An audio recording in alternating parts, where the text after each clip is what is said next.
किंतु आम खामखियाली भाव में केवल से घटनाटी केवल से ही सत्ताटी दायी यहाँ आम कहीपर ना। आम जमी सपोज लोभ क्षेत्र में निश्चित भाव में प्राणर भूमिका रही, आलस्य तामसिकता क्षेत्र में शरीर भूमिका रही, कौन सी योजना प्रस्तुति बेले मनर भूमिका रही। ताने मन प्राण शरीर जेकोसी गोटे सत्ता गोटे प्रिडोमिनेंट रोल प्ले करे गोटे प्रत्येक कार्य रे। किंतु एटा होची सिंपल ऑब्जर्वेशन। आमनकर आलोचना जते आगु आगु जीव आम टिके एडवांस लेवल को जीवा पई प्रयास तो जेहेतु करूछे, आमर ऑब्जर्वेशन भी सेति कॉम्प्लेक्स होवा आवश्यक। ऑब्जर्वेशन कॉम्प्लेक्स माने आमे देखिबा प्रत्येक कार्य रे गोटे सत्तार गोटे डोमिनेंट रोल प्रिडोमिनेंट रोल रहउची, गोटे प्रमुख भूमिका रहउची। किंतु केवल सेही सत्तार भूमिका नहीं, आउ अन्य अन्य सत्ता मानकर भी किछि किछि परिमाण रे भूमिका रहउची। मु तार उदाहरण देबी आपण माने बुझिया।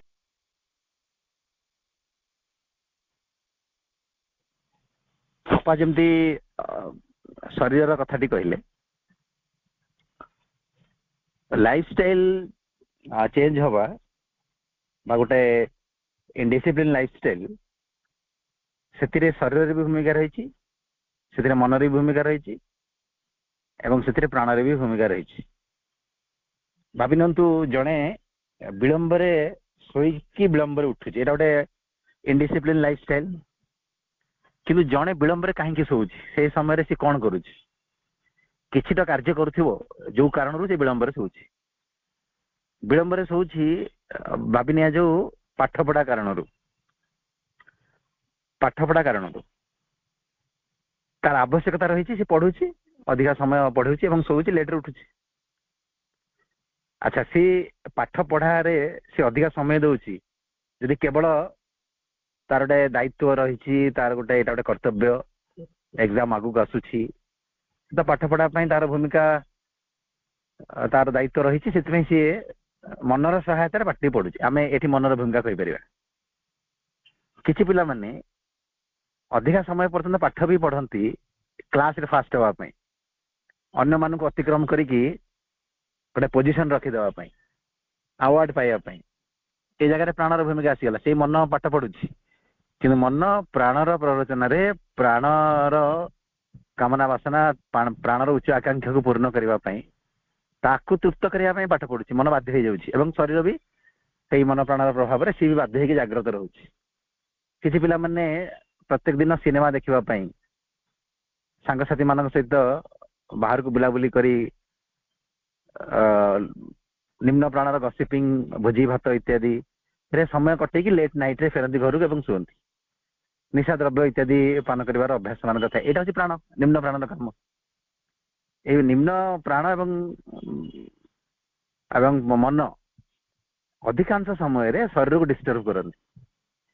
एवं माँ एक कहते आम पूर्व भी एक मुझे आपण मैंने शिक्षा पुस्तक फिजिकल एजुकेशन पढ़िए से माँ ये पॉइंट पर भारी गुरुत्व देकी आलोचना कर शरीर दुईटी सत्ता मान द्वारा बाहरी अत्याचारित होची। सी हूँ प्राण एवं मन। प्राण तार समस्त प्रकार कामना वासना दाबी द्वारा एवं मन तार अंधजुक्ति द्वारा शरीर को टर्चर करुच्ची। शरीर कहीं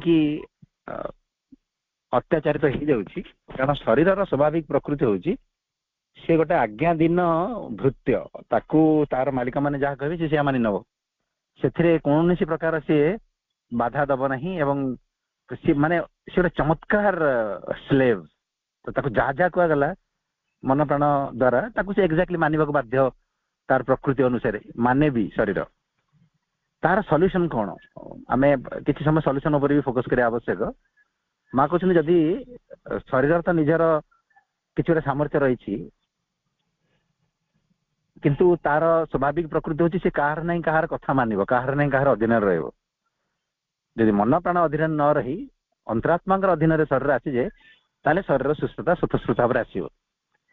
से आम देखा शरीर सुस्थता असुस्थता विशेष भाव अधिकांश समय प्राण और मन उपर निर्भर करे। ଏବଂ ଶରୀରର କାହିଁକି ଶରୀର ଉପରେ ନିର୍ଭର କରେ ନାହିଁ ମୁଁ କହୁଛି, ଯଦିଓ ଶରୀର ଉପରେ ନିର୍ଭର କରେ, ଶରୀରର କିଛି ନିମ୍ନ ପ୍ରବୃତ୍ତି ଯୋଗୁ ସେଟା କଣ ତାର ତାମସିକତା ଏବଂ ଆଳସ୍ୟ, ଏଇଟା ଶରୀରର ନିମ୍ନ ପ୍ରବୃତ୍ତି। କିନ୍ତୁ ବେଶୀ ମନ ପ୍ରାଣ ଉପରେ କାହିଁକି ନିର୍ଭର କରେ ଶରୀରର ଅସୁସ୍ଥତା? କାରଣ ଶରୀର ତାର ନିଜ ଇଚ୍ଛାକୁ ଜାହିର କରିବାର ଅବସ୍ଥାରେ ହିଁ ନାହିଁ। ବର୍ତ୍ତମାନ ଶରୀରର ମନ ପ୍ରାଣ ମାଲିକ ହେଇ ବସିଛନ୍ତି। ଶରୀରର କମ ହିଁ ସ୍ୱାଧୀନତା ରହିଛି, ସିଏ ନିଜ ତରଫରୁ କିଛି ଗୋଟେ କରିବାର ଅବସ୍ଥା ହିଁ ନାହିଁ।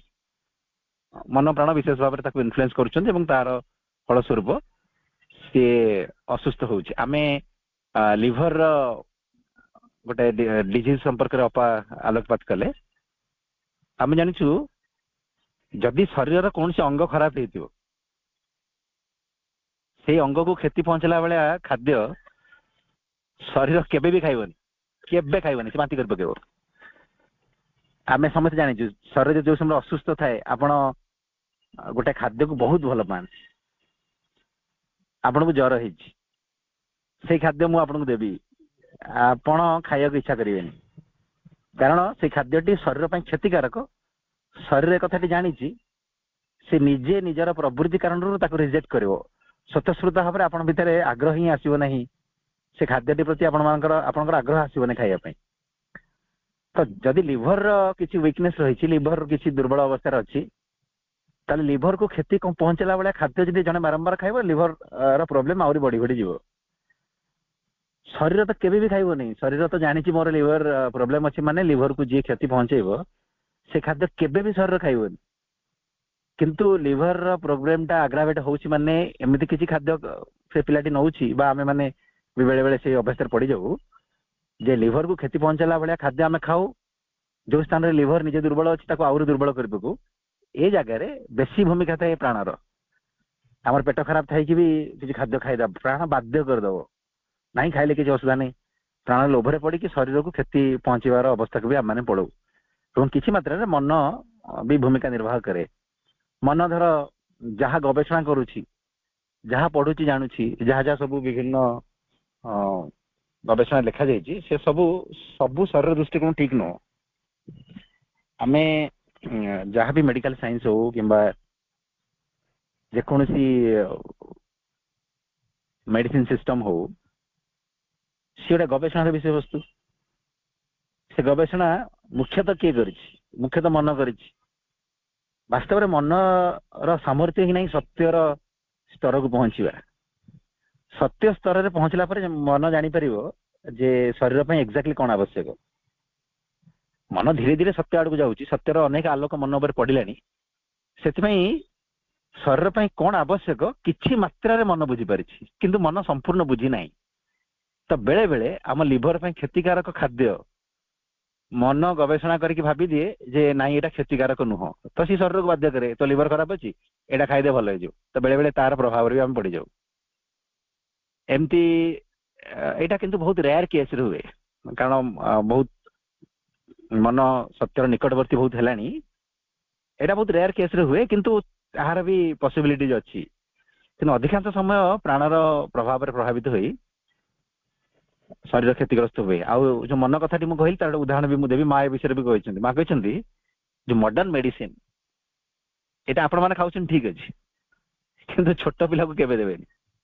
କାରଣ ଆଜି ପର୍ଯ୍ୟନ୍ତ ମନ ଯାହା ଗବେଷଣା କରିଛି, ଛୋଟ ପିଲାଙ୍କର ଶରୀର ବୁଝିବାର ସାମର୍ଥ୍ୟ, ଶରୀରକୁ ବୁଝିବାର ସାମର୍ଥ୍ୟ ମନରେ ଏବେ ବି ଆସିନାହିଁ।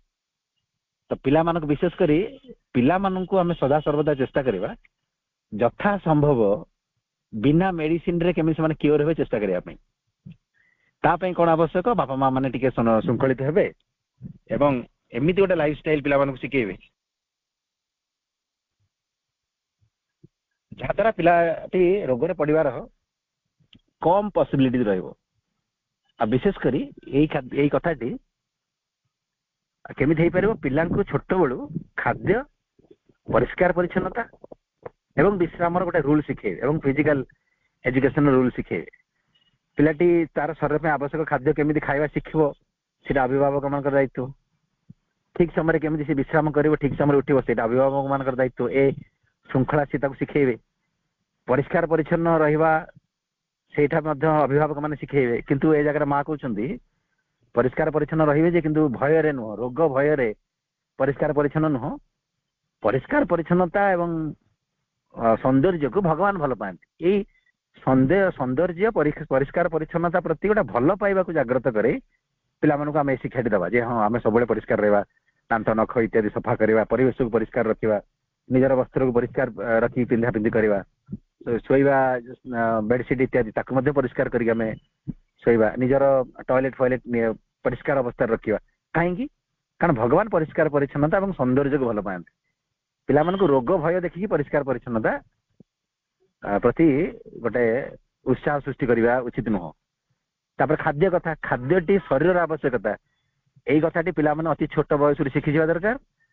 ଖାଦ୍ୟକୁ ଆପଣ ଦଣ୍ଡ କିମ୍ବା ପୁରସ୍କାରର ଭାବେ ବ୍ୟବହାର କରିବେନି ଯେ ଏଇ କାମ କରିଦେଲେ ମୁଁ ତୋତେ ଖାଇବାକୁ ଦେଇଦେବି, ଆଜି ଯଦି ଏ କାମ ନ କରିବୁ ତୋତେ ଖାଇବାକୁ ମିଳିବନି।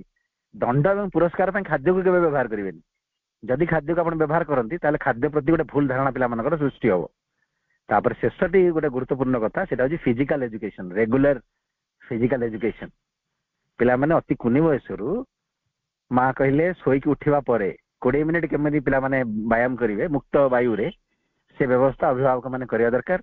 ଏବଂ ଏହା ପାଇଁ କ'ଣ ଆମେ ନିଜେ ହିଁ ତାଙ୍କ ସାମ୍ନାରେ କରିବା, ଆମେ କହିବାନି ଯେ ଏକ୍ସରସାଇଜ କର ଯାଇକି, ଆମେ ଉଠିବା ଆମେ ବି ତାଙ୍କ ସହିତ ମିଶିକି କରିବା। ଏମିତି କଲେ ପିଲାମାନେ ଗୋଟେ ଭଲ ଅଭ୍ୟାସରେ ପଡ଼ିବେ। ତାଙ୍କ ପାଇଁ ସୁସ୍ଥ ରହିବା ପାଇଁ ଗୋଟେ ମେଡିସିନର ଆବଶ୍ୟକତା ପଡ଼ିବନି। କାରଣ ମାଇଣ୍ଡର ଯେତେ ବି ରିସର୍ଚ୍ଚ ଆଜି ପର୍ଯ୍ୟନ୍ତ ହେଇଛି ସେ ବିଷୟରେ ବିଶେଷ କରି ଛୋଟ ପିଲାମାନଙ୍କ ପାଇଁ ପିଲାମାନଙ୍କର ଶରୀରକୁ ବୁଝିବାର ସାମର୍ଥ୍ୟ ଏପର୍ଯ୍ୟନ୍ତ ଆସିନାହିଁ। ତ ପିଲାମାନଙ୍କୁ ନେଇକି ଯାହା ଯାହା ମେଡିସିନ ବାହାରିଛି ସେଇଟା ଅଧିକାଂଶ ସମୟରେ ପିଲାମାନଙ୍କ ପାଇଁ କ୍ଷତିକାରକ ବୋଲି ମା କହୁଛନ୍ତି। ତ ଏଇଟା ହଉଛି କଥା। ଆଉ ଆମେ ସେଥିପ୍ରତି ନିଜେ ସଚେତନ ରହିବା। ଆମେ ପିଲାମାନଙ୍କ ପାଖକୁ ସେକେଣ୍ଡାରୀ ଅପସନ ଆମମାନଙ୍କ ପାଇଁ, ଆମେ ନିଜେ ଶୃଙ୍ଖଳିତ ହେଲେ ଆମର ଶୃଙ୍ଖଳା ପିଲାମାନଙ୍କ ଭିତରୁ କଣ୍ଟାମିନେଟେଡ ହବ। ଭାଇ ଏଇଟା ମା କହିଥିଲେ କୋଉଠି ଯେ ଶରୀର ଠିକ ତାର ଖାଦ୍ୟଟା ନିଜେ ବାଛି ପାରିବ। ଯେମିତି ଜଣେ ପଶୁ ଗାଈ ଧର ତାର କୋଉ ଘାସଟା ଖାଇବନି, କୋଉ ପତ୍ର ଖାଇବ କି ନ ଖାଇବ ସେ ନିଜେ ଶୁଙ୍ଘିକିରି ବାଛୁଛି। ମା କହିଲେ ଯଦି ଆମେ କାଟିକିରି ଯଦି ଯେକୌଣସି ଘାସ ତା ପାଖରେ ଥୋଇଦବା ସେ ଖାଇଦେବ, ସେ ତ ଆଉ ସେ ଶୁଙ୍ଘିବନି। ସେଇଟା କାହିଁକି ହଉଛି?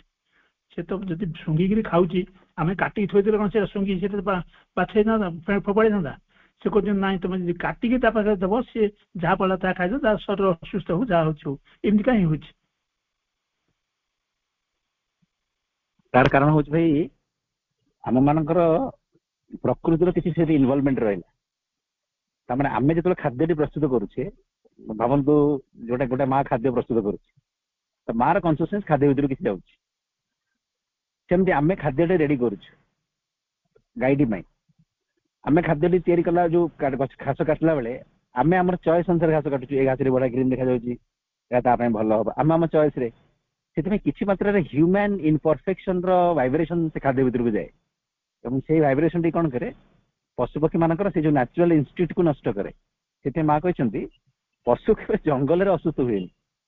କୋଉ ପଶୁ ଅସୁସ୍ଥ ହୁଏ? ଯୋଉ ପଶୁଟି ମଣିଷ ମାନଙ୍କ ସହିତ ରୁହେ। ଆପଣ ଦେଖୁନାହାନ୍ତି, ମୁଁ କଟକର ଉଦାହରଣ ଦଉଛି। କଟକର ଛତ୍ରବଜାର ଏରିଆରେ ଆପଣ ଦେଖିବେ ଗାଈ ଷଣ୍ଢ ମାନେ ପଲିଥିନ୍ ଖାଉଛନ୍ତି। ସେଟା ତାଙ୍କ ପାଇଁ ଗୋଟେ ଖାଦ୍ୟ। କାହିଁକି ଖାଉଛନ୍ତି ପଲିଥିନ୍? ମଣିଷ ମାନେ କ'ଣ କରନ୍ତି, ସଢା ପରିବା ଗୁଡ଼ିକୁ ପଲିଥିନ୍ ରେ ପୁରେଇକି ଫୋପାଡ଼ି ଦିଅନ୍ତି। ସେମାନେ ପରିବାକୁ ଶୁଙ୍ଘିବେ ଏବଂ ପଲିଥିନ୍ ସହିତ ତାକୁ ଖାଇଦେବେ। ଏମିତି ଖାଇ ଖାଇ ଏଇଟା କାହାର ଦୁର୍ଗୁଣ ତାଙ୍କ ଭିତରକୁ ସଂକ୍ରମିତ ହେଉଛି? ମଣିଷ ମାନଙ୍କର। ତ ମଣିଷ ଆଟମୋସ୍ଫିୟର ଭିତରେ ରହିକି ସେମାନଙ୍କର ନ୍ୟାଚୁରାଲ ଇନଷ୍ଟିକ୍ଟ କ୍ଷତିଗ୍ରସ୍ତ ହଉଛି। ସେମାନଙ୍କୁ ଯାହା ଆମେ ଦେଇଦେବା ସେ ବାଛ ବିଚାର ନ କରି ଖାଇ ଦଉଛନ୍ତି। ଆପଣ ଦେଖିବେ ଗୋଟେ ଚିଡ଼ିଆଖାନାର ବାଘ ଏବଂ ଗୋଟେ ଜଙ୍ଗଲର ବାଘ, ତା ଭିତରେ ବହୁତ ପାର୍ଥକ୍ୟ ରହିଛି। ଆପଣ ମତେ କେବେ ବି ଚିଡ଼ିଆଖାନା ଭିତରେ ସ୍ୱାଭାବିକ ଭାବରେ ବାଘ ସିଂହକୁ ଦେଖିଲେ ଦୁଃଖ ଲାଗେ, ଆପଣ ମାନଙ୍କୁ ବି ଲାଗୁଥିବ। ସେମାନଙ୍କ ଭିତରେ ତାଙ୍କର ଯୋଉ ମାଇଟି କ୍ୱାଲିଟି ଯାହା କୁହାଯାଏ, ଯୋଉ ରାଜକୀୟ ଢଙ୍ଗ ଗୋଟେ ସିଂହ ଭିତରେ ଆପଣ ଚିଡ଼ିଆଖାନାରେ ଦେଖିପାରିବେନି, ଗୋଟେ ସର୍କସରେ ଆପଣ ଦେଖିପାରିବେନି। ଆପଣ ଡିସ୍କଭରୀ ଚ୍ୟାନେଲରେ ଲାଇଭ ସେମାନଙ୍କୁ ଦେଖନ୍ତୁ, ଆପଣଙ୍କୁ ଲାଗିଯିବ ବାସ୍ତବରେ ସିଂହ ବାଘ ଜଙ୍ଗଲର ସେମାନେ ରାଜା। ଆମେ ଆମ ଉପାୟରେ ତାଙ୍କୁ ରାତିରେ ଖାଇବାକୁ ଦବା, କେତେବେଳେ ମାନେ କ'ଣ ମାଂସ କାଟିକି ତାଙ୍କୁ ଖାଇବାକୁ ଦବା, ମାଂସ କାଟି ସାରିଲା ପରେ ବିଭିନ୍ନ ଭିଟାମିନ୍ ତା ଭିତରେ ପୁରେଇକି ତାଙ୍କୁ ଦିଆଯାଉଛି। ସେମାନେ ତାଙ୍କର ନ୍ୟାଚୁରାଲ ଇନଷ୍ଟିକ୍ଟ ସ୍ୱାଭାବିକ ଭାବରେ ଆମ ମାନଙ୍କର ଭାଇବ୍ରେସନ ଆସିକି ନଷ୍ଟ ହେଇଯାଉଛି। ସେଥିପାଇଁ ଆପଣ ଦେଖିବେ ଏଇଟା ମାଙ୍କର ଅବଜରଭେସନରେ ମା କହିଲେ ଗୋଟେ ଚଢେଇ ଯିଏ ପ୍ରାକୃତିକ ପରିବେଶରେ ରହୁଛି, ଜଙ୍ଗଲ ଭିତରେ ବିଶେଷ କରି, ସେମାନେ ସୂର୍ଯ୍ୟ ଅସ୍ତ ହେଲା ମାନେ ଶୋଇପଡ଼ିବେ ବା ତାଙ୍କର ନିଡ଼କୁ ସେମାନେ ଫେରିଯିବେ, ତାପରେ ଶୋଇପଡ଼ିବେ। ସୂର୍ଯ୍ୟ ଉଦୟ ହେଲା ମାନେ ଉଦୟ ହେବା ପୂର୍ବରୁ ସୂର୍ଯ୍ୟଙ୍କର କିରଣ ବି ପଡ଼ିନଥିବ, ସେମାନଙ୍କ ପାଖରେ ସୂଚନା ମିଳିଯିବ ଯେ ସେମାନେ ଜାଗ୍ରତ ହେବେ ଏବଂ ତାଙ୍କର କାର୍ଯ୍ୟ ଆରମ୍ଭ କରିବେ। ଯୋଉମାନେ ରାତ୍ରିଚର ଜୀବ ଅଛନ୍ତି ସେମାନଙ୍କର ଠିକ ଅପୋଜିଟ, ସେମାନଙ୍କ ଶରୀରରେ ପ୍ରକୃତି ଶିଖେଇଛି ଯେ ସୂର୍ଯ୍ୟ ଉଦୟ ହେଲା ମାନେ ସେମାନେ ଶୋଇବେ, ସୂର୍ଯ୍ୟ ଅସ୍ତରେ ସେମାନେ ଜାଗ୍ରତ ହେବେ। ଏଇଟା ଗୋଟେ ପ୍ରାକୃତିକ ଉପାୟରେ ତାଙ୍କ ଭିତରେ ଫର୍ମୁଲା ଅଛି। କିନ୍ତୁ ଆମେ ଘରେ ଯୋଉ ଚଢ଼େଇ ଗୁଡାକ ରଖିଛୁ ସେ ରାତିରେ ବି ରାବୁଛନ୍ତି। ସେ ବେଳେ ବେଳେ ଦେଖିବେ ଗୋଟେ ଚଢ଼େଇଟା, ମୁଁ ଜଣ ଘରକୁ ଯାଇଛି, ସକାଳ 8ଟା ହେଲାଣି ସେ ଶୋଇଛି। ଏ କାହିଁକି? ସେ ପିଲାଟି କହିଲା ମୋ ମାମା ବି ସେମିତି 8ଟା ପର୍ଯ୍ୟନ୍ତ ଶୁଅନ୍ତି।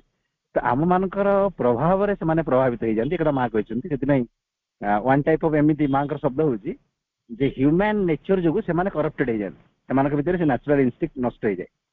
କାରଣ ଆମେ ଯୋଉ ଖାଦ୍ୟଟି କଟାକଟି କରିକି ତାଙ୍କୁ ଦଉ ସେଥିରେ ସ୍ୱତଃସ୍ଫୂର୍ତ୍ତ ଭାବରେ ଆମ ମାନଙ୍କର କନସିୟସନେସ୍ ର ସଂକ୍ରମଣ ଘଟିଥାଏ ଏବଂ ସେଇ କନସିୟସନେସ୍ ର ସଂକ୍ରମଣ କାରଣରୁ ସେମାନଙ୍କର ଇନଷ୍ଟିକ୍ଟ ନଷ୍ଟ ହେଇଯାଏ। ସେ ତାକୁ ଆଉ ଚୁଜ୍ କରିବାର ସାମର୍ଥ୍ୟକୁ ହରାଇ ବସନ୍ତି, ଯାହା ଆମେ ଦେବା ତାକୁ ସେ ଖାଇଦିଅନ୍ତି ଏବଂ ରୋଗଗ୍ରସ୍ତ ବି ହୁଅନ୍ତି ସ୍ୱାଭାବିକ ଭାବରେ।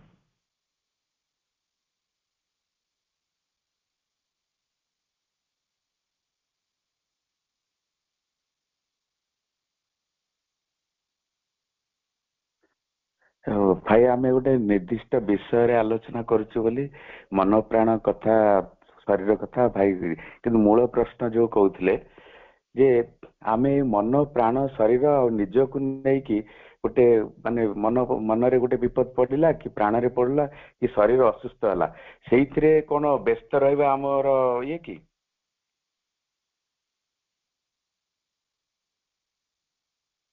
ମୋ ଶରୀର ଏମିତି ହେଲା ସେମିତି ହେଲା, ଏଇଥିରେ ଭାବନା ଠିକ ଅଛି ନା ଅନ୍ୟ କୋଉ ଉପାୟ ଦରକାର? ନାଇଁ, ସେଇଟା ମା କହିଛନ୍ତି ଆପଣ ରୋଗ ଉପରେ ଯେତେ ଫୋକସ କରିବେ, ସେ ରୋଗ ଯାହା ବି ହଉ, ସେଟା ଶାରୀରିକ ରୋଗ ହଉ, ପ୍ରାଣିକ ରୋଗ ହଉ, ମାନସିକ ରୋଗ ହଉ, ସିଏ ସେତେ ଆଗ୍ରାଭେଟ୍ ହବ। ଆପଣ ଖାଲି ବସିକି ଭାବନ୍ତୁ ଆପଣ ଜଣେ ଅଯୋଗ୍ୟ ବ୍ୟକ୍ତି, ଆପଣଙ୍କ ଦ୍ୱାରା କିଛି ହବ ନାହିଁ, ଆପଣ ସଂସାରର ସବୁଠାରୁ ମୂଲ୍ୟହୀନ ବ୍ୟକ୍ତି, ବାସ୍ତବରେ ଆପଣ ସେଇଆ ହେଇଯିବେ। ଆପଣ ଭାବିବେ ମୋର ହୃତ୍ପିଣ୍ଡ ଖରାପ ହେଇଗଲାଣି, ମୋର ଲିଭର ଖରାପ ହେଇଗଲାଣି, ମୋର ମେରୁଦଣ୍ଡ ଆଉ ଆଗକୁ ଯିବ ନାହିଁ, ମୁଁ ଆଉ ବେଶୀ ଦିନ ବଞ୍ଚିବି ନାହିଁ। ବାସ୍ତବରେ ସେଇଆ ହବ, ଆପଣଙ୍କର ଅଙ୍ଗ ଗୁଡ଼ିକ ସବୁ ଖରାପ ହେଇଯିବ। এইটা আদৌ ঠিক নୁହଁ। এবং তাପରେ পুরা ଗୋଟେ କେୟାରଲେସ୍ ଅବସ୍ଥାରେ ରହିବା ବି ଠିକ ନୁହଁ। ତାମାନେ ମୁଁ ଏମିତି ଗୋଟେ କେୟାରଲେସ୍ ଅବସ୍ଥାରେ ରହିବି, ମୁଁ ଜାଣିପାରିବିନି ମୋର ଶରୀର ଭିତରେ, ମନ ଭିତରେ, ପ୍ରାଣ ଭିତରେ କଣ କଣ ସବୁ କ୍ଷତି ଘଟୁଛି, ସେଇଟା ବି ଭୁଲ। ଆଉ ଅତ୍ୟଧିକ ଅସୁବିଧାକୁ ନେଇକି ଚିନ୍ତିତ ରହିବା ବି ଭୁଲ। ଆମେ ମାନେ ଏଇ ଜାଗାରେ ବୁଝିବା ଯେ ହ୍ୱାଇ वी आर ଅବଜର୍ଭିଂ, ଆମେ କାହିଁକି ମନ ପ୍ରାଣ ଶରୀରର ଏଇ ତ୍ରୁଟି ଗୁଡ଼ିକୁ ଅବଜର୍ଭ କରୁଛୁ ଜଷ୍ଟ ଫର୍ ସଲ୍ୟୁସନ। ଯେମିତି ରୋଗ ଚିହ୍ନି ଗଲେ ମେଡିସିନ ଖାଇଦେବା, ଦ୍ୟାଟ୍ସ ଅଲ୍। ଆଉ ରୋଗକୁ ନେଇକି ଚିନ୍ତିତ ହବା ସେଟା ଠିକ ନୁହଁ। ମା କହିଛନ୍ତି ଯେ କୌଣସି ବି ଆମ ଭିତରେ ଦୁର୍ବଳତା ରହିଛି, ମନର ରହୁ, ପ୍ରାଣର ରହୁ କିମ୍ବା ଶରୀରର ରହୁ, ଯାହାର ବି ଦୁର୍ବଳତା, ସେ ଦୁର୍ବଳତାକୁ ନେଇକି ଆମେ ଚିନ୍ତିତ ନ ରହି ବରଂ ତାକୁ ଅତିକ୍ରମ କରିବା ପାଇଁ ଆସ୍ପୃହା କରିବା ଦରକାର। ଆଚ୍ଛା, ମୋ ଭିତରେ ଥିବା ମନ ପ୍ରାଣ ଶରୀରର ଦୁର୍ବଳତାକୁ ଅତିକ୍ରମ କରିବା ପାଇଁ ଏକ୍ଜାକ୍ଟଲି ମୁଁ କେମିତି ଆସ୍ପୃହା କରିବି ଯଦି ମୁଁ ନ ଜାଣିବି? ମୁଁ ଅବଜରଭେସନ ମାଧ୍ୟମରେ ଜାଣିଗଲି ମୋର କଣ ଶାରୀରିକ ତ୍ରୁଟି ରହିଛି, କଣ ପ୍ରାଣିକ ତ୍ରୁଟି ରହିଛି, କଣ ମାନସିକ ତ୍ରୁଟି ରହିଛି, ତାକୁ ଜାଣିକି ତାର ସମାଧାନ ପାଇଁ ମାଙ୍କୁ ପ୍ରାର୍ଥନା କରିଦେବି, ତାପରେ ରିଲାକ୍ସ ରହିବି। ଆମେ କେବଳ ମୋର ପ୍ରାଣରେ ଅସୁବିଧା ଅଛି, ମନରେ ଅସୁବିଧା ଅଛି, ଶରୀରରେ ଅସୁବିଧା ଅଛି, ଏଇଟା ଆମେ ଜାଣିବା, ଆମେ ସବୁବେଳେ ଭାବିବା, ଏଇଟା ଆମକୁ ହତାଶ ନିରାଶ ଅବସ୍ଥାକୁ ନେବ ଏବଂ ଏଇଟା କଦାପି ଅଗ୍ରଗତି ପାଇଁ କଣ ଆମ ମାନଙ୍କ ପାଇଁ ସହଯୋଗ ଉପାୟଟା ନୁହଁ, এটা ବରଂ ଅଗ୍ରଗତି ପାଇଁ ଆମ ପାଇଁ ବାଧକ। এটা ହଉଛି ହାର୍ମଫୁଲ ଫର ଆୱାର ପ୍ରୋଗ୍ରେସ। ସେଥିପାଇଁ ଆମେ କେବଳ ଜାଣିବା ପାଇଁ ଅବଜର୍ଭ କରୁଛେ, ଜାଣି ସାରିକି ଚିନ୍ତିତ ହବା ପାଇଁ ନୁହଁ। ଆଉ ଜାଣିଗଲେ ମାଙ୍କୁ ଜଣେଇ ସାରିଲା ପରେ ଆଉ କଣ ଆମେ ଯେମିତି ଅପରେସନ ଥିଏଟରକୁ ଚାଲିଗଲେ, ଡାକ୍ତରଙ୍କ ପାଖରେ ରିପୋର୍ଟ ପହଞ୍ଚିଗଲା, ସର୍ଜନଙ୍କ ପାଖରେ ରିପୋର୍ଟ ପହଞ୍ଚିଗଲା, ସର୍ଜନ ଜାଣିଗଲେ ରିପୋର୍ଟକୁ ଷ୍ଟଡି କରିକି ଏଇ ବ୍ୟକ୍ତିଙ୍କର ଏଇ ଅପରେସନଟି ହବାର ଅଛି, ଆମକୁ ସିଏ ଅପରେସନ ଥିଏଟରକୁ ନେଲେ, ଆମେ ସର୍ଜିକାଲ ବେଡ୍ ଉପରେ ଶୋଇଲେ, ଆମକୁ ଆନାସ୍ଥେସିଆ ଦେଇ ଦିଆଗଲା। ତାପରେ ଆମର କାମ କଣ? ଆମେ ଚିନ୍ତା କରିବା କଣ ହବ ନା, କାରଣ ଡକ୍ଟର ବା ଡାକ୍ତର ଜଣଙ୍କ ଦାୟିତ୍ୱ ଗ୍ରହଣ କରିସାରିଲେଣି। ଆମେ ସେମିତି, ଆମେ ମନର ରୋଗକୁ ଜାଣିଲେ, ପ୍ରାଣର ରୋଗକୁ ଜାଣିଲେ, ଶରୀରର ରୋଗକୁ ଜାଣିଲେ, ଆମମାନଙ୍କ ନିମ୍ନ ପ୍ରବୃତ୍ତିକୁ ଠିକ ଭାବରେ ଜାଣିଗଲେ ଏବଂ ବିଶ୍ୱରେ ଯିଏ ସର୍ବୋତ୍ତମ ଡାକ୍ତର ତାଙ୍କୁ ଜଣେଇ ଦେଲେ। ତାପରେ ଆମର ଆଉ ବିଶେଷ କିଛି ଚିନ୍ତା କରିବାର ନାହିଁ। ମାଙ୍କୁ ଜଣେଇ ସାରିଲା ପରେ ଯଥାସମ୍ଭବ ତାଙ୍କର କୃପା ଉପରେ ଗଭୀର ବିଶ୍ୱାସ ଏବଂ ଆସ୍ଥା ରଖିବା ପୂର୍ବକ ଆମକୁ ନିରବ ଭରସା ରଖିକି ନିରବ ରହିବାକୁ ପଡିବ। ଅନ୍ୟ ଅଗ୍ରଗତିରେ ଫୋକସ କରିବାକୁ ପଡିବ। ଅନ୍ୟ କ୍ରିଏଟିଭ ଜିନିଷ ଉପରେ ବା ଅନେକ ସୃଜନାତ୍ମକ ଜିନିଷ ଉପରେ ଆମକୁ ମନ ଦେବାକୁ ପଡିବ। ମୋର ଶରୀର ଖରାପ ଅଛି, ମୋ ମାଙ୍କୁ ଜଣେଇଦେଲି, ସରିଗଲା। ତାପରେ ମୁଁ ମୋର ସଙ୍ଗୀତ ଶିଖିବି, ମୋର ପେଣ୍ଟିଂ ଶିଖିବି, ନୂଆ ନୂଆ ବହି ପଢିବି, ମୋର ୱାର୍କରେ ଯିବି, ସୁନ୍ଦର ସୁନ୍ଦର ଆଲୋଚନା ଶୁଣିବି, ଗଲା। ମୁଁ ଜାଣିଗଲି ପ୍ରାଣର ଅସୁବିଧା ରହିଛି, ତାଙ୍କୁ ମାଙ୍କୁ ଜଣେଇଦେଲି। ମୁଁ ମୋର ସେମିତି କ୍ରିଏଟିଭ କାମରେ ଲାଗିଲି, ମୋର କାର୍ଯ୍ୟରେ ଲାଗିଲି, ମାଙ୍କ କାର୍ଯ୍ୟରେ ଲାଗିଲି, ମାଙ୍କ ସେବାରେ। ବାକି ତାଙ୍କୁ ଜଣେଇ ସାରିଲା ପରେ ତାର ସମାଧାନ ସିଏ କରିବେ। କିନ୍ତୁ ମଣିଷଙ୍କର ସ୍ୱାଭାବିକ ପ୍ରକୃତି ହଉଛି ମା କହିଲେ ସେ ଅନ୍ନେସେସରି ସବୁ କିଛି ସିରିୟସଲି ନେଇଯାଏ, ଯୋଉଟା କି ତାର ଅଗ୍ରଗତି ପାଇଁ ହାର୍ମଫୁଲ। ଆମେ ସେଥିପ୍ରତି ସଦା ସର୍ବଦା ସଚେତନ ରହିବା ବହୁତ ଆବଶ୍ୟକ।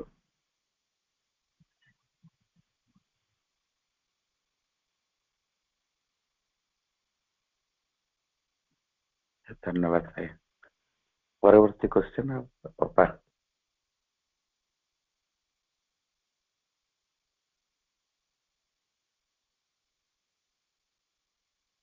ଭାଇ ପ୍ରଣାମ, ଧନ୍ୟବାଦ ଭାଇ, ବହୁତ ସୁନ୍ଦର ଆଲୋଚନା ଲାଗୁଛି। ସମସ୍ତଙ୍କ ଡାଉଟ୍ କ୍ଲିୟର ହେଇଯାଇଥିବ।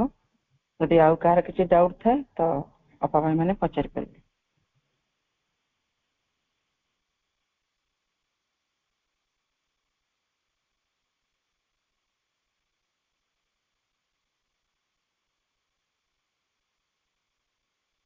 ଭାଇ ସେ ଧର ମୁଁ ଚିନ୍ତା କରୁଛି, ମତେ ଜଣେ ଆସି ଜଣେ କହିଲେ ଯେ ଆସନ ବ୍ୟାୟାମ ପ୍ରାଣାୟାମ କାହିଁ କରୁନ? ହେଲେ ମୁଁ ଚିନ୍ତା କଲି ଆସନ ବ୍ୟାୟାମ କଣ ହେଲେ ମୁଁ ସେଇ ଉପରେ କିଛି ସମୟ ଲାଗିଲି ଯେ ଆସନ କଲେ ମୁଁ କରିପାରିବି ନା ନାହିଁ, ବ୍ୟାୟାମ କଲେ ମୁଁ କରିପାରିବି, ମୋ ଶରୀର ସୁସ୍ଥ ହବ, ଇଏ କେମିତି ବସିପାରିବି, ସେତିକି ସମୟ ଚକା ପକି ବସିପାରିବି ନାହିଁ କରି ଏ ବିଷୟରେ ମୁଁ କିଛି ସମୟ ଚିନ୍ତା କଲି। ଯେ କେବଳ ମୋର ଚେତନା ଶକ୍ତି ଯେତେବେଳେ କେବଳ ଶରୀର ଉପରେ ଥିଲା କି ଭାଇ?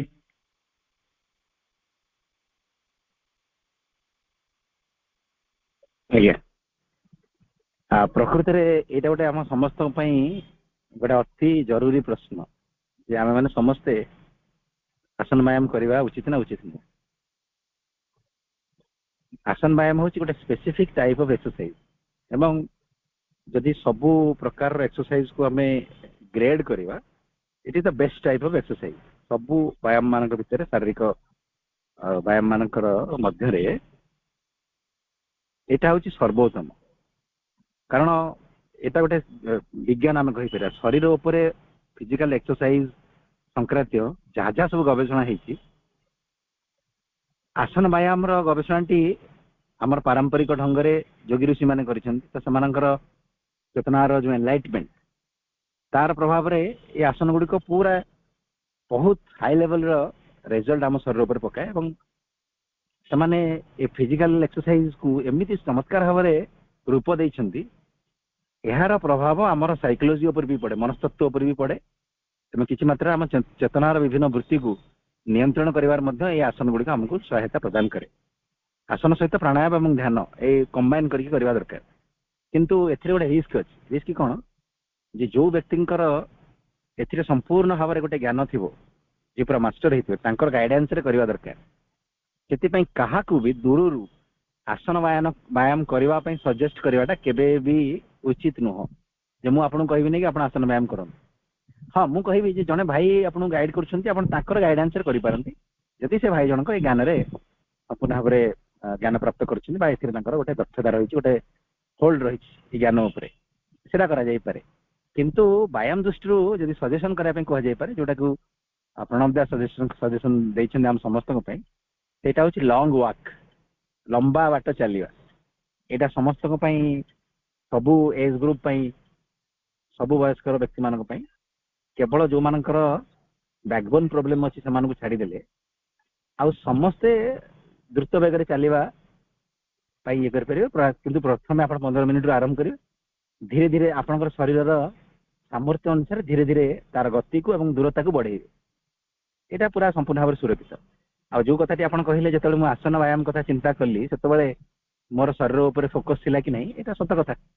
ଆପଣ ଯେତେବେଳେ ଶରୀରର କୌଣସି ପ୍ରୋବ୍ଲେମ ଉପରେ ଫୋକସ ହେବେ, ତାମାନେ ଆପଣଙ୍କର କନସିୟସନେସ ଶରୀର ଉପରକୁ ପଳେଇବ, ଏବଂ ଆପଣ ଯାହା ଉପରେ ଫୋକସ କରିକି ଏକ୍ସରସାଇଜ କରିବେ, ସେଇ ପାର୍ଟଟି ଆକ୍ଚୁଆଲି ତାର ବେନିଫିଟ ଗ୍ରହଣ କରିବ। ସେଥିପାଇଁ ଆପଣ ମାନେ ଶୁଣିଥିବେ ବୃନ୍ଦାବନ ଭାଇଙ୍କର କ୍ଲାସରେ ବି ବାଇଶ କଥା ବାରମ୍ବାର ରିପିଟ କରି କୁହନ୍ତି, ଆମେ ଆଣ୍ଠୁର ବ୍ୟାୟାମ କରୁଛୁ ମାନେ ଆଣ୍ଠୁ ଉପରେ ଏକାଗ୍ର ହେବାକୁ ପଡିବ।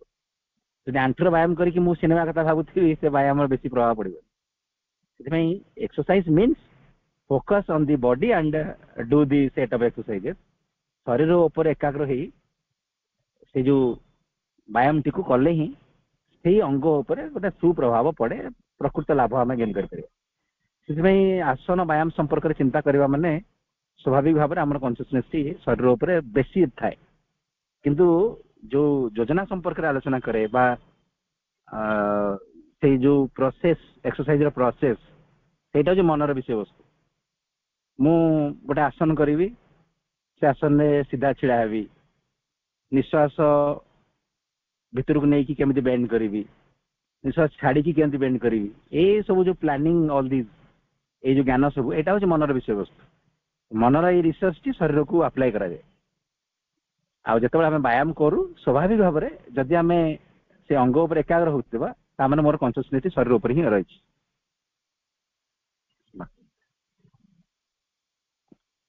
ଭାଇ ମାଙ୍କର ଯୋଉ ବାଣୀ ଅଛି ଯେ ତମେ ଯେତେବେଳେ ଏ ବିଷୟରେ ଜାଣିଲ କିଛି ବୟସ ଯୋଉ ବୟସରୁ ବି ତମେ ଆରମ୍ଭ କରିପାରିବ ଫିଜିକାଲ ଏକ୍ସରସାଇଜ। ଆଜ୍ଞା, ଯେକୌଣସି ବୟସରେ ଫିଜିକାଲ ଏକ୍ସରସାଇଜର ଷ୍ଟାର୍ଟିଂ ଆଉ ଏଣ୍ଡିଂ ବୟସ କିଛି ନାହିଁ। ଏପରିକି ମା କହିଛନ୍ତି ଶାରୀରିକ ଶିକ୍ଷାଟି ଜନ୍ମ ହବା କ୍ଷଣି ଆରମ୍ଭ ହବ ଏବଂ ସେ କେବେ ସରିବନି।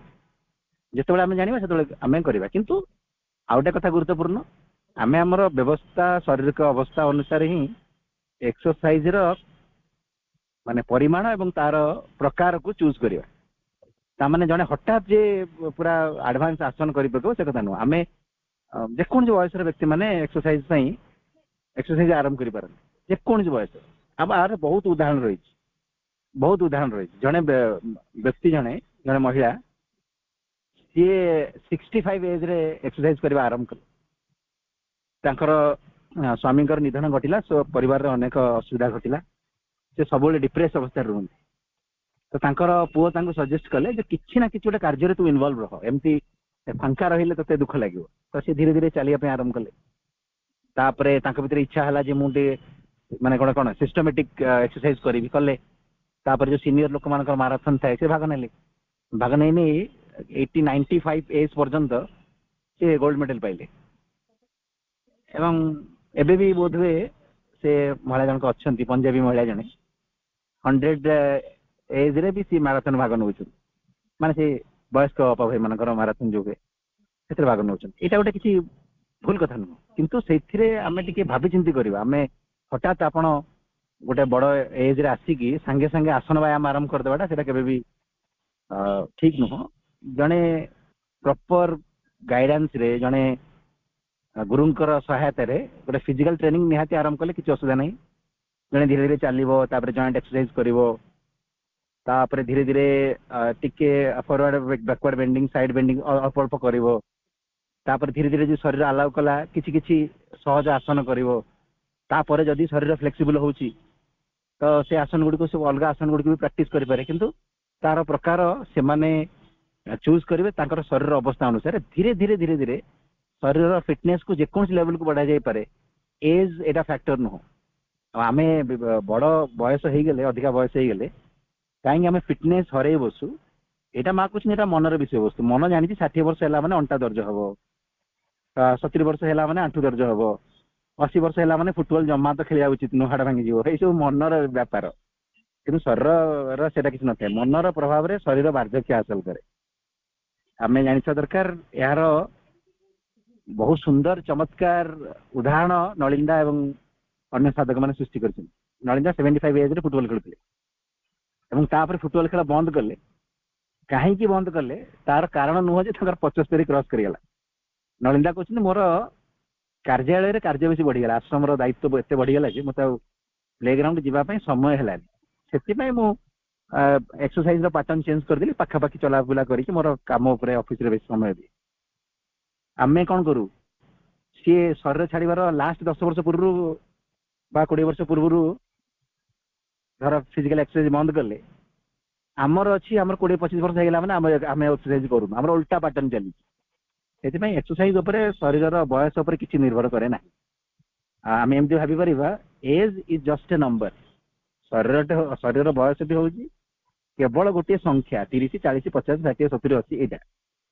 ଏବଂ ସେ ବୟସକୁ ନେଇକି ଆମେ ଫିଜିକାଲ ଏକ୍ସରସାଇଜ ବା ଆମର ଗେମ୍ ପାଟର୍ନକୁ ଚେଞ୍ଜ କରିବା ଆବଶ୍ୟକ ନୁହଁ। କିନ୍ତୁ ଯଦି ଶରୀରର ଅଭ୍ୟାସ ନାହିଁ, ଷ୍ଟାର୍ଟିଂ ଅବସ୍ଥାରୁ ଟିକେ କେୟାରଫୁଲ ହବାକୁ ପଡିବ। ହଠାତ୍ ବଡ ବଡ କଥା ଗୁଡ଼ିକୁ ଆରମ୍ଭ କରିଦେଲେ ଶରୀର ତାର କ୍ଷତି ଭୋଗିପାରେ।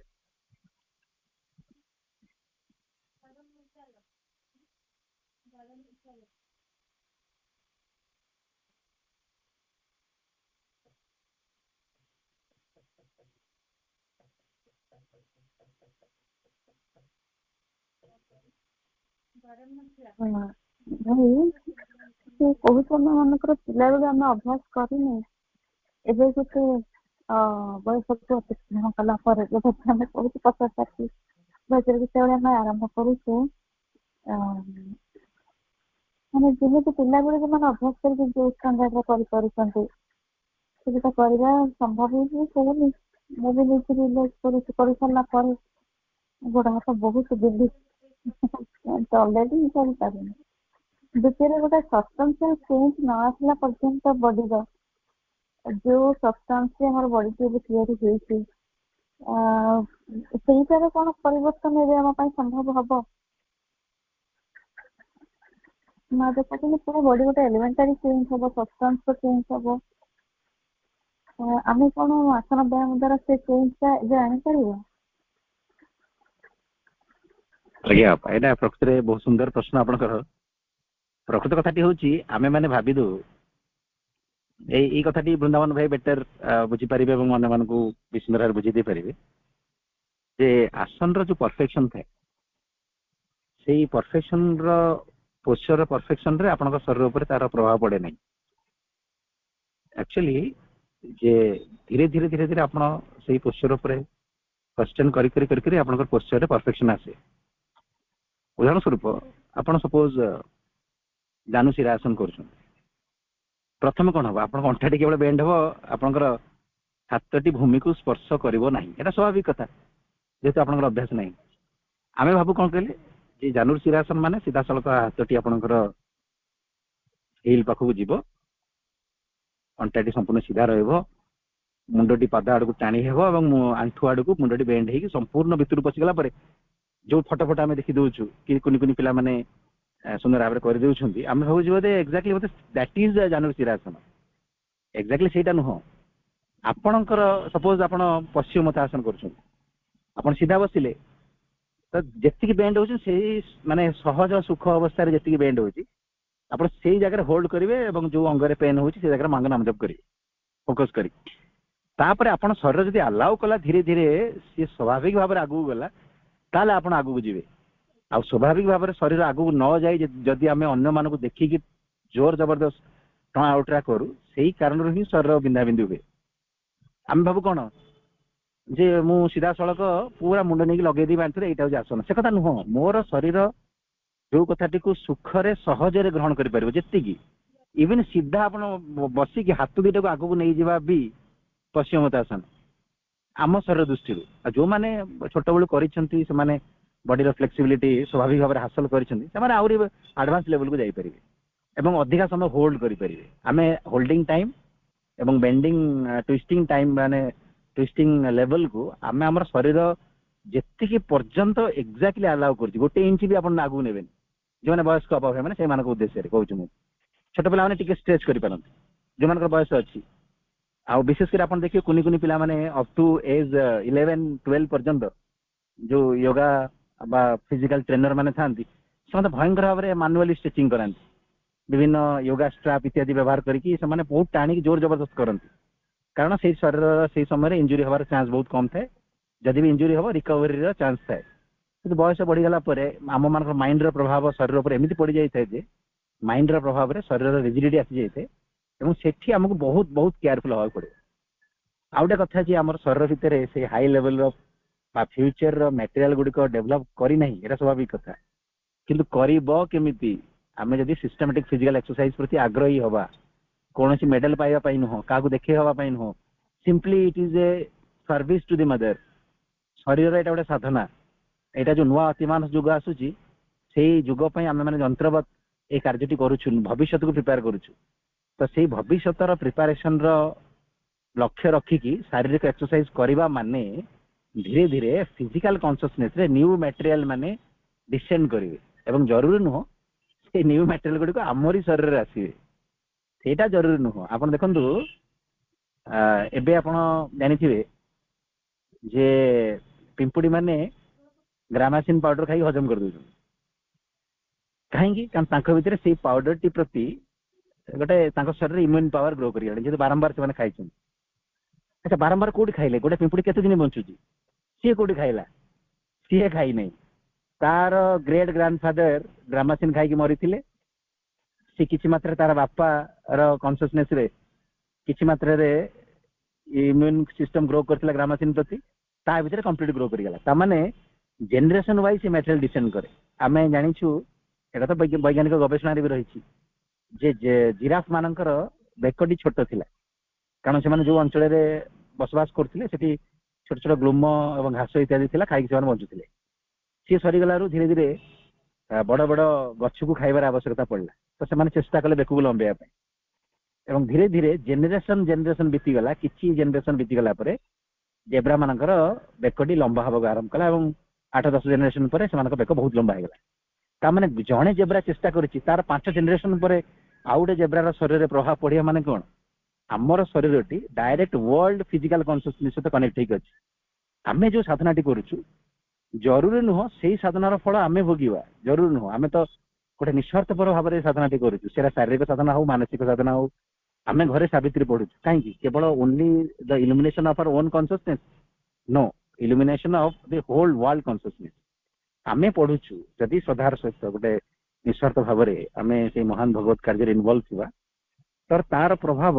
आम पर वर्ल्ड आटमोस्फियर पड़ो सी अन्य मानक भी प्रभावित करिवो जनकर साधना अन्य मानक साधनार फल अन्य माने भोगिबे जेनेरेशन वाइज चेंज हो आज बाबाजी महाराज प्रपति साधना करथिले तार फल आमे भोगुछु से माने भोगु नांती से माने शरीर नांती चपलालकर साधना तार फल आमे भोगुछु सेटा फिजिकल लेवल रे रिलिक्स रो टच टू आरंभ करी तांकर जो स्तर को से नलिंदा चंपलाल टच करथिले से स्तर को जीवा आम भीतर आग्रह केमती सृष्टि है आम तो जन्म साधना कर साधना से आम करते आम जहाँ भी करुछु निश्चित भाव में तार गोटे पॉजिटिव इफेक्ट वर्ल्ड एटमॉस्फेयर रहुछि एवं नेक्स्ट जनरेशन तार प्रभाव को निश्चित भोगिबे आमे माने भी पुनर्जन्म नहीं ग्रहण कले आसिला बेले आम मानकर साधनार फल जेहेतु वर्ल्ड एटमॉस्फेयर रही स्वाभाविक भाव में तार प्रभाव आम मान पड़ो आम प्रैक्टिकल लेवल रे गोटे उदाहरण नहीं पारिया जनकर जेजेबापा सी